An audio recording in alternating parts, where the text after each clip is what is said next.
పెళ్ళైనా పండగైనా వేడుక ఏదైనా పట్టు చీరల ప్రత్యేక వేదిక వారాహి సిల్క్స్. నమస్కారం, వెల్కమ్ టు సుమన్ టీవీ. నేను గీతాంజలి. ప్రస్తుతం మనతో పాటు ఇస్కాన్ నుంచి ప్రణవానంద ప్రభుజీ ఉన్నారండి.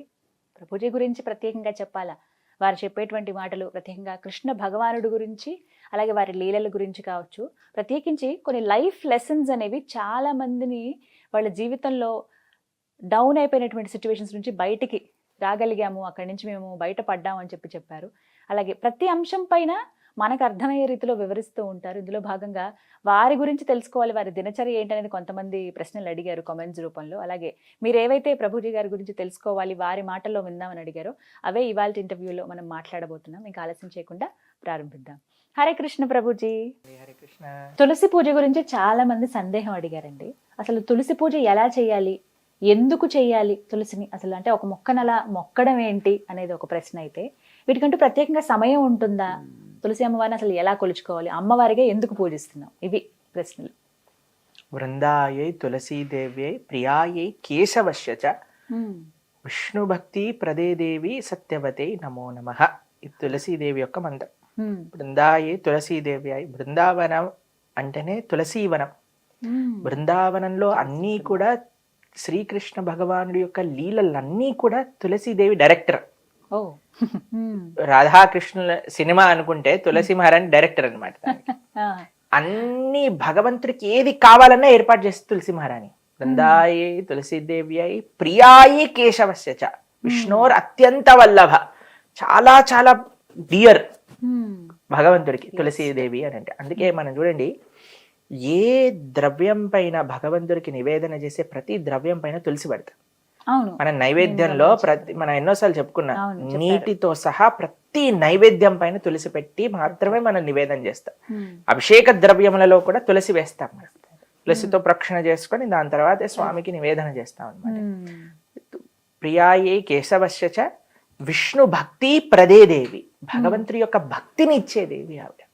తులసీదేవి భక్తిదేవి బృందే మహారాణి అని అంటారు. కాబట్టి భగవంతుడి యొక్క భక్తి కావాలి అని అంటే ఆశ్రయించవలసింది తులసీదేవి.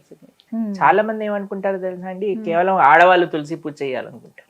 నేను ఇది విన్నాను ప్రభుజీ, నిజం అసలు అది. ఇంట్లో అందరూ ఆడవాళ్ళే కదండి, తులసీదేవికి వెళ్ళి దీపం పెట్టేస్తారు, ప్రదక్షిణ చేసేస్తారు, నీళ్లు పోస్తారు. మావాడు అనుకుంటాడు నేను ఎందుకు వెళ్ళాలి, నీకు భక్తి వద్దా, భగవంతుడి భక్తి కావాలి కదా. ఎవరెవరికి భగవద్భక్తి కావాలంటే వాళ్ళందరూ తులసి మహారాణి ఆరాధన చేయవలసిందే. మీకు ఒక విషయం చెప్తాను. మీరు గోవర్ధనిక విలేజ్ వచ్చారు కదా, ఇస్కాన్ గుడిలో ప్రతిరోజు ప్రొద్దున సాయంత్రం 2 పూట్ల తులసి ఆరాధన ఉంటుంది. అందరూ చేయవలసినదే. సన్యాసులు, బ్రహ్మచారులు, గృహస్థులు, పిల్లలు, గురుకుల పిల్లలు అందరూ తులసి ఆరాధన చేస్తారు. మీరు మందిరంలో చూసారనుకోండి, ఒక దగ్గర ఆశ్రమ వాసులకి తులసి దేవి యొక్క ఆరాధన ఉంటుంది, ఒక దగ్గర స్త్రీలకి ఉంటుంది, ఒక దగ్గర పిల్లలకి, ఇంకొక దగ్గర గృహస్థులకి. అందరూ తులసి ఆరాధన చేస్తారు, అందరూ తులసి ప్రదక్షిణ చేస్తారు, అందరూ తులసి యొక్క కోటకి నీళ్లు పోస్తారు. తులసి ఆరాధన చాలా ముఖ్యం. ఏ ఆశ్రమంలో ఉన్నవారు, స్త్రీ పురుష భేదమే లేదు, అందరూ తులసిదేవి యొక్క ఆరాధన చేయవలసినదే. చాలా సింపుల్ గా ఏం చెయ్యాలి ప్రభుజీ అని అనుకోండి, జస్ట్ మీరు కొద్దిగా నీళ్లు పోయండి. రోజు ఒక ఉద్ధరినితో నీళ్లు పోసేసి 4 ప్రదక్షిణలు చేసేసి దీపాన్ని తులసి మహారాణి దగ్గర పెట్టుకొని ప్రణామం చేసుకొని ఈ శ్లోకం బృందాయే తులసీదేవ్యై ప్రియాయే కేశవశ్య చ విష్ణు భక్తి ప్రదే దేవి సత్యవతే నమో నమః ఈ శ్లోకాన్ని చెప్పి ప్రణామం చేసుకోండి. ఇది బేసిక్ గా నీసం ఇంతైనా చేయగలిగితే ప్రతిరోజు నియమంగా ప్రొద్దున కానీ సాయంత్రం కానీ చాలా భగవంతుడి యొక్క అనుగ్రహం అనేది వస్తుంది. ఎందుకంటే ప్రతి ఇంట్లోనూ తులసి మొక్క చూస్తాం ఖచ్చితంగా. ఇంకో ప్రశ్న ఏం అడుగుతారంటే, చాలా సార్లు పూజ చేసుకునే తులసిని తెంపచ్చా అంటారు. చాలా మందికి ఉన్నటువంటి ప్రశ్న, సందేహం ఇది. అయితే మీరు చూడండి, మీరు చెట్టుని పెంచుతున్నారు అనుకోండి, ఒక పువ్వు చెట్టు పెంచడానికి ప్రయోజనం ఏంటి? ఆ పూలు తీసుకొని స్వామికి మాలగా చేసుకొని సమర్పణ చేయడం. తులసీదేవి దగ్గర ఉండే స్పెషాలిటీ ఏంటంటే, ఆవిడ ఆల్రెడీ ఒక స్పిరిచువల్ పర్సనాలిటీ తులసీదేవి. మనకి ఏమనిపిస్తుందంటే, అరే తులసీదేవిని తెంపవచ్చా? కానీ మీరు చూడండి, తులసీదేవి యొక్క అస్తిత్వమే కృష్ణుడి యొక్క సేవ చేయటం కోసమే ఆవిడ అవతరించింది. ఎవరి యొక్క అస్తిత్వం కృష్ణుడి యొక్క సేవ చేయటమో ఆవిడ్ని కృష్ణుడికి సమర్పించటంలో ఏం ప్రాబ్లం లేదు కదండి. అంటే పూజించే దగ్గర వస్తుందండి చాలా మంది ఇప్పుడు రెండు పూజ చేయొచ్చు. తులసి ఆవిడకి మొక్కలు పూజ ఎందుకోసం చేస్తున్నా, మనకి కృష్ణుడి యొక్క సేవ కావాలని చేస్తున్నాం. చేస్తున్నాం. అవును. కానీ ఆవిడ్ని కృష్ణుడి యొక్క సేవలో పెట్టడమే కదా ముఖ్యమైన విషయం. ఏంటంటే పూజించే వాటిని తెంపొచ్చు అంటారు అది. బ్రహ్మాండంగా, ఎందుకంటే తులసీదేవి యొక్క స్వరూపమే కృష్ణుడి యొక్క సేవ చేసుకోవటం కోసం. ఉమ్. కానీ ఉమ్. కానీ కానీ ఆ సెంటిమెంట్ మన దగ్గర ఉంది కాబట్టి రెండు తులసి చెట్లు పెట్టుకోవచ్చు. ఉమ్. ఒక తులసి చెట్టుకి ఆరాధన చేసుకోండి, ఇంకో తులసి చెట్టుకి ఉమ్. ఆ పత్రములను స్వీకరించి ఆ దళములను పెట్టేలాగా. స్వీకరించి భగవంతుడి యొక్క ఆరాధనకి ఉపయోగించుకోవాలి. ఉమ్. రెండే విషయాలు మనం జాగ్రత్తగా ఉండాలి. ఒకటి, మన గోళ్ళు తలకూడదు. ఆ, గురు. మనం తులసీదేవిని ఇలా వేళ్ళ మధ్యలో పట్టుకొని తెంపాలి. ఉమ్. రెండు, ద్వాదశి రోజు తులసి దళములను తెంపకూడదు. ఓ, ఖచ్చితంగా నియమం. ఇదొక్కటి గుర్తుపెట్టుకోవాలి. ఇంకా మంగళవారమా శుక్రవారమా ఇవన్నీ పక్కన పెట్టండి. ద్వాదశి రోజు మాత్రమే తెంపకూడదు. కారణం ఏమన్నా ఉందా? ఎందుకంటే తులసీదేవి కూడా ఏకాదశి వ్రతం చేస్తుంది అని అంటారనమాట. ఏకాదశి వ్రతం చేసి ద్వాదశి పారాయణ, శాస్త్రం వాక్యం ద్వాదశి రోజు ఇది చేయకూడదు అని అంటారు. ఉమ్. మీకు ఇంకో విషయం తెలిసిన, తులసి పత్రములను స్వీకరించేటప్పుడు తప్పకుండా చెప్పాల్సిన ఒక మంత్రం ఉంటుంది, ఒక శ్లోకం ఉంటుంది. ఇది చెప్పి మాత్రమే తులసి పత్రములను తెంపవలే, అంటే ఒక అనుమతి లాగా. ఒక అనుమతి లాగా. ఆ శ్లోకం మేము ఇప్పుడు చెప్తాం, మీరు కూడా స్క్రీన్ పైన వేద్దురు కానీ తప్పకుండా. అప్పుడు వాళ్ళకి, మన ఎవరైతే వింటున్నారో వాళ్ళకి కూడా తెలుస్తుంది. చాలా మందికి తెలియదండి. మేము అనుకున్నా అందరికి తెలిసేమో అని, కానీ చాలా మందికి ఈ విషయం తెలియదు. వెంటనే తీసేయటం ఇక్కడ వరకు తెలుసు కానీ మాకు ఇలా తెంపేసి స్టీలల్లో కూడా వేసుకునే వాళ్ళు ఉన్నారు. కానీ తులసీదేవి యొక్క అస్తిత్వం భగవంతుడి యొక్క సేవ చేసే కోసం, ఆ సేవ కోసం తీసుకునే ముందు మనం ఒక శ్లోకం చదవాలి. ఆ శ్లోకం ఏంటో మేము చెప్తాము, తప్పకుండా ఒకసారి దాన్ని మీరు స్క్రీన్ పైన వేసి చెప్తారు. కానీ తులస్యా అమృత జన్మాసి సదాత్వం కేశవ ప్రియ కేశవార్థం చినోమిత్వాం వరదా భవ శోభనే. ఇదే శ్లోకం. ఈ శ్లోకం చెప్పాలి. ఈ శ్లోకాన్ని చెప్పుకోవాలి. ఈ శ్లోకం యొక్క అర్థం ఏంటి అంటే, తులసి అమృత జన్మాసి, తులసి నువ్వు అమృత జన్మ నీది, అంటే అమృత తుల్యమైన స్వరూపము నీది. సదాత్వం కేశవ ప్రియ, ఎప్పుడు నువ్వు భగవంతుడికి అత్యంత ప్రియమైన. కేశవార్థం చినోమిత్వ, ఆ భగవంతుడి కోసమని నేను తులసి దళములను తెంపుతున్నాము.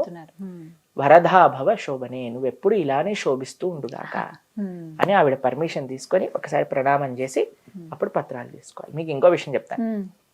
మనము తులసి పత్రాలు చాలా దగ్గర మేము చూస్తామంటే దళములు తీసేస్తారు, ఫ్రిడ్జ్ లో పెట్టేస్తారు, అవన్నీ పాడైపోతాయి, నీళ్ళు వచ్చేసినట్టుగా అయిపోతాయి.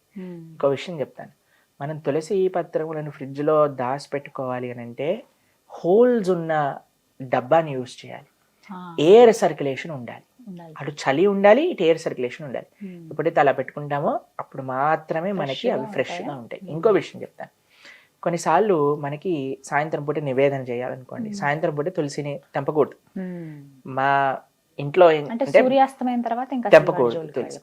అయితే మేము ఏం చేస్తాం అంటే, మన ఇంట్లో కానీ సాంప్రదాయంలో ఉన్న వాళ్ళు కూడా తులసి అలా ఎండిపోయి పడిపోతుంది కదండి, ఎండిపోయి కాదు, ఆకులు అప్పుడప్పుడు కింద పడిపోతుంటాయి, పత్రం కింద పడిపోతుంటాయి. లేదా మనకి ఎప్పుడైతే ఎక్కువగా వచ్చేస్తుందో చక్కగా వాష్ చేసి తడి బడ్డ పైన ఆరబెట్టేసుకొని తడంతా, దాన్ని మొత్తం ఎండనివ్వాలి.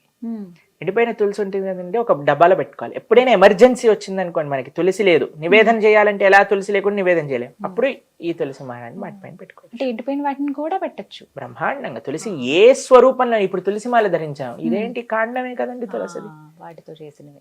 తులసి తులసి పొడి, తీర్థం పొడిలో తులసి ఉంటుంది కాబట్టి ఎలాగైనా సరే మనం తులసిని భగవంతుడికి సమర్పణ చేయాలి. ఇప్పుడు ద్వాదశి రోజు, ఓకే, ఏకాదశి ద్వాదశి రోజు మనకి లేవు, అప్పుడు ఏం చేస్తాం మనం, వెంటనే ఇవి పెట్టేసుకొని చక్కగా నివేదన చేసుకోవచ్చు. కొన్ని ఇళ్లలో తులసి మొక్క అలా జీవం లేనట్టుగా ఎండిపోయినట్టు అవుతుంది, అది చాలా అపవిత్రం. తులసి మహారాణి చాలా కేర్, అంటే ఆ ఇంట్లో ధార్మిక పెరిగిపోతుంది అని. అలా అని భయపడిపోయి ఇప్పుడు మేమేమైపోయి కంగారు పడకండి, తులసి మహారాణి తెచ్చుకోండి, చక్కగా మంచిగా సారవంతమైన ఇది చేయండి. అప్పుడప్పుడు తెల్లటి పురుగులు వస్తాయి తెలుసా మీకు, ఆకలి వెనకాల. అప్పుడు ఏం చేయాలో తెలుసా, ఇవన్నీ మొత్తం మీకు తులసి మహారాణి పెంచే క్లాస్ ఇస్తున్నా, గార్డెనింగ్ క్లాస్ అయిపోయింది. ఏం చేయాలంటే నీళ్ళల్లో నీమ్ ఆయిల్ వేయాలి, వేసి స్ప్రే బాటిల్లో వేసి స్ప్రే చేసేసుకోవాలి, బ్రహ్మాండంగా అయిపోతుంది. ఇంకో విషయం, ఎప్పుడైతే వాటికి సీడ్స్ పెరిగిపోతాయి కదా, వాటన్నిటిని జాగ్రత్తగా మనం ఇచ్చేసాం అనుకోండి, అప్పుడు నిండుగా వస్తుంది అనమాట. సీజర్స్ యూజ్ చేయకూడదు ఎప్పుడు తులసిదేవి. ఇంకో విషయం ఏంటంటే చలికాలంలో ఎప్పుడు కవర్ చేసి ఉంచాలి తులసి మాలని. ఒక చక్కటి కాటన్ క్లాత్ తోటి దేనితోటైనా మంచిగా ఇలా పెట్టేసాం అనుకోండి, అప్పుడు ఆ చలి యొక్క ప్రభావం ఉండకుండా మనకి. అంటే ఇక్కడ హైదరాబాద్ లో అంత చలి ఉండదు అనుకోండి, మా ఆశ్రమంలో చలి ఎక్కువగా ఉంటుంది. మీరు చలి ఉన్నప్పుడే కదా వచ్చింది మా ఆశ్రమానికి, కరెక్ట్. కాబట్టి అలాంటి సమయంలో కొద్దిగా జాగ్రత్త. మీరు చూసారు కదా ఆశ్రమంలో ఎలా ఒక దాంట్లో లోపల పెట్టి జిప్ వేసి మంచిగా నీట్ గా తులసి మహారాణి పెట్టి అలా జాగ్రత్తగా చూసుకోవాలి, కాపాడుకోవాలి మనం. ఇంకో విశేషం ఏంటంటే తులసీదేవి యొక్క ఆరాధనలో 8 నామములు విశేషమైనవి అని మొన్నే మేము శాస్త్రాధ్యయనలో చదివామన్నమాట. ఆ 8 నామాలు కూడా మేము చెప్తాం. తులసి అమ్మవారిని పూజించుకునేటప్పుడు 8 నామాలు ముఖ్యంగా ఉంటాయండి. అవి మనం స్మరించుకుంటూ అవి పఠించుకుంటూ అమ్మవారిని కొలుచుకోవచ్చట. ఆ నామాలు ఏమిటో ప్రభుజీ చెప్తారు, విందాం. బృందావని బృంద, విశ్వపూజిత పుష్పసర, నందిని కృష్ణజీవని, విశ్వపావని తులసి. ఇవి 8 నామాలు. ఈ 8 నామాలతో ఈ 8 నామములు అనుకుంటూ తులసీదేవి దగ్గర పుష్పాలు మనం సమర్పణ చేస్తే తులసీదేవి యొక్క కృప చాలా బాగుంటుంది అని. చివరి సందేహం, కృష్ణ తులసి అని చెప్పి అలాగే ఇంకొక రామ తులసి, రామ తులసి అని, లక్ష్మీ తులసి అని ఉంటుంది. ఈ రకాలు ఏ తులసి అయినా మంచిది, పర్వాలేదు, మంచిది. ఏదైనా సరే మనకు అందుబాటులో. ఒకవేళ ఏమైనా ఇబ్బంది అవుతుంది అన్నప్పుడు వెంటనే ఇంకొకటి తెచ్చుకుని పెంచుకోవడం మంచిది కదండి. కానీ తులసి నీరు తప్పకుండా ప్రతిరోజు పోయేవాలి. ప్రతిరోజు ఏదో గార్డెనర్ వచ్చి వెళ్ళటం కాదండి.